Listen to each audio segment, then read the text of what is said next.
Le nanomonde, c'est d'abord un chiffre. 0,000000001 mètre. Le nanomètre, c'est la taille du nanomonde. C'est à peu près l'échelle des atomes et c'est la taille difficilement appréhendable des nanotechnologies. C'est petit, très petit. Plus de 50 000 fois plus petit qu'un cheveu. Alors une nanotechnologie, alors il y en a toutes sortes, tout ce qui va être pour les ordinateurs ou autres, mais nous on est dans le domaine médical, donc la nanotechnologie dans le domaine médical, ça s'apparente à un petit système composé de différents produits, ça peut être des lipides, des polymères ou des polysaccharides, que les gens connaissent certainement un peu mieux, des sucres, que nous assemblons sous forme d'une sphère creuse, comme un petit peu un ballon de foot. À l'intérieur, il y aurait un liquide, de l'eau ou de l'huile ou de l'air. Et ces systèmes, on va les faire de telle sorte qu'ils puissent être administrés dans le corps humain, avec une taille suffisamment petite pour ne pas créer de problème. On va essayer de les designer à l'extérieur pour qu'ils soient compatibles avec tout ce qu'ils vont rencontrer dans le sang et qu'ils soient suffisamment intelligents pour pouvoir aller directement à l'endroit où ils doivent agir pour faire le diagnostic ou même pour traiter. Donc on aura mis des médicaments à l'intérieur. Voilà ce que sont les nanotechnologies à visée médicale.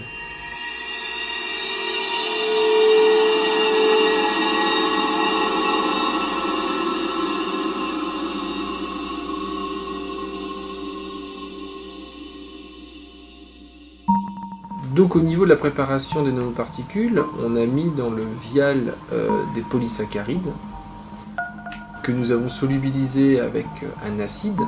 Donc la solubilisation fait que nous retrouvons l'état de l'acide comme de l'eau. Le polysaccharide est totalement solubilisé dedans. On a un liquide totalement translucide, limpide.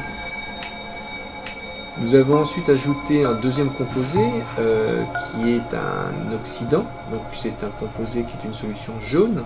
Et lorsqu'on introduit dans la solution de polysaccharide acide, il oxyde le polysaccharide et nous l'avons observé parce que nous avons une couleur orangée qui est apparue tout de suite, mais on conserve une solution qui est toujours translucide. On peut voir à travers malgré sa couleur orange.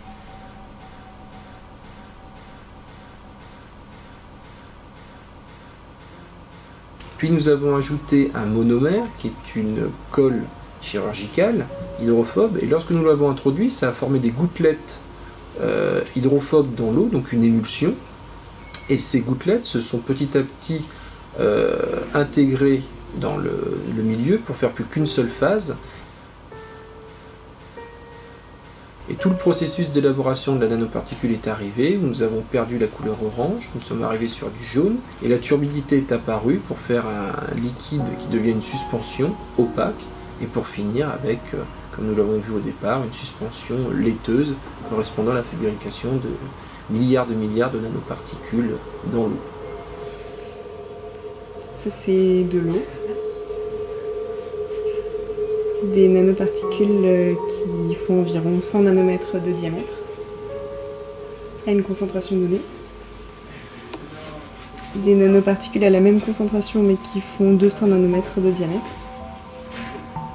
Des nanoparticules toujours à la même concentration mais qui sont plutôt de l'ordre de 300 nanomètres de diamètre.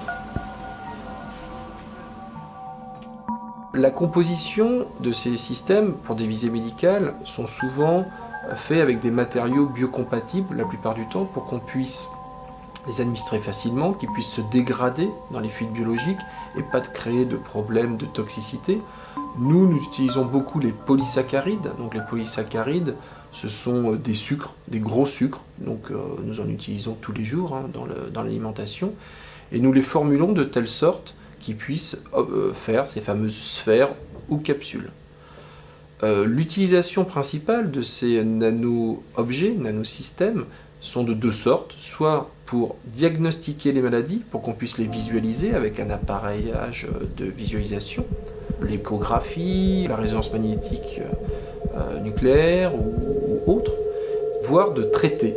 Donc on incorpore un médicament à l'intérieur de cette nanosphère et ce médicament va être transporté dans le compartiment sanguin jusqu'à l'endroit où il doit agir et là il va se libérer au cours du temps et agir en même temps que la nanoparticule disparaît par dégradation.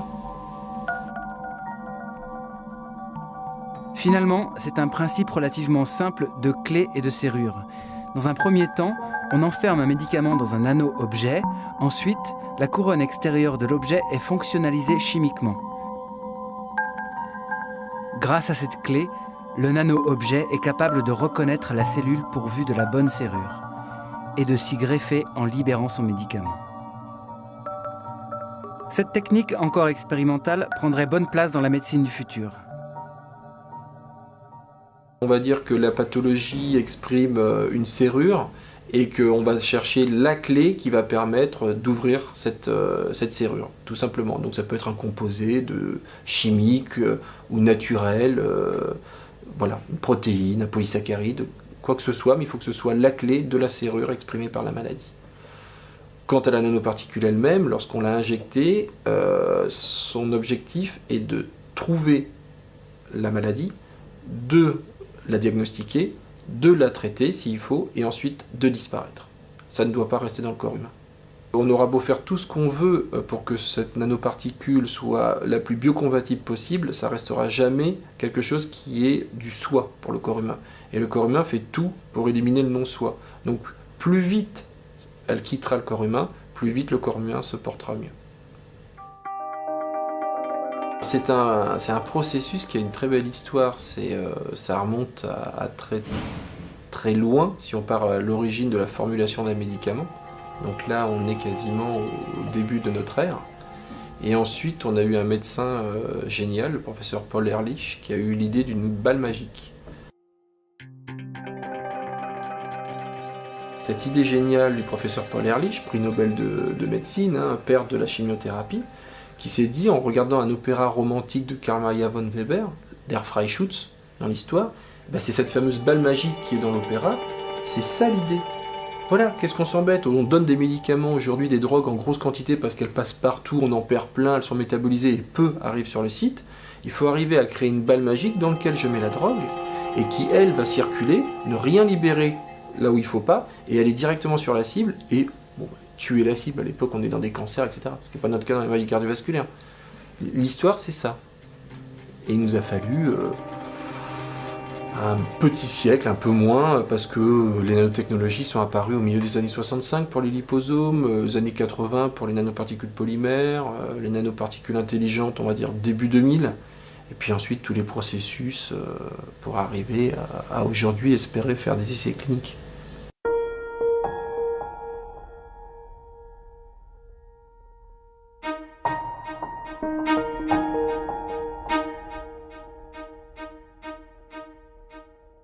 Ma vie de chercheur en 2101, je la vois déjà avec un véhicule qui va me permettre de me déplacer rapidement sans perdre des heures d'embouteillage dans des voitures polluées. Donc je verrais bien un système où on peut se transporter très rapidement. Comment, je ne sais pas, mais très rapidement. Ensuite, j'envisage mon métier avec tout un tas d'interfaces, tout un tas de facilités qui vont nous permettre d'éviter de travailler sur les animaux. Donc tout le côté préclinique où on aura tout un tas de systèmes qui auront été mis en évidence, capables de mimer les organismes vivants et donc on puisse tester ça de manière totalement in vitro, c'est-à-dire qu'on va arrêter de faire toutes ces expérimentations animales et être certain que les résultats qu'on obtiendra vis-à-vis de ces in silico, si vous voulez, pourront être transférés chez l'homme sans passer par les animaux.